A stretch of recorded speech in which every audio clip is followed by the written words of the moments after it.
Our Creating Resources tools allow teachers to generate personalised lesson content. We're going to look at AI Chat. This is a powerful tool which we have created for all teachers to use.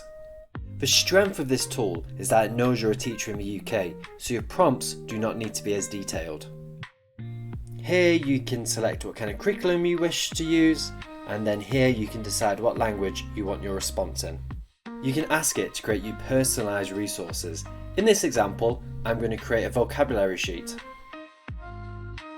I'm now going to ask it to remove the definitions so that students can fill them out.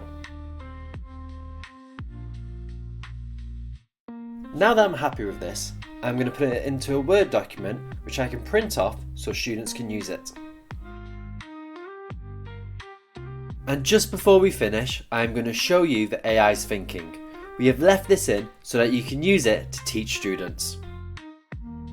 We really think this tool will speed up resource generation.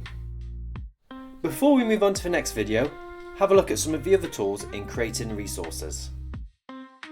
The next video is going to be on how you can use GivEducation in organising.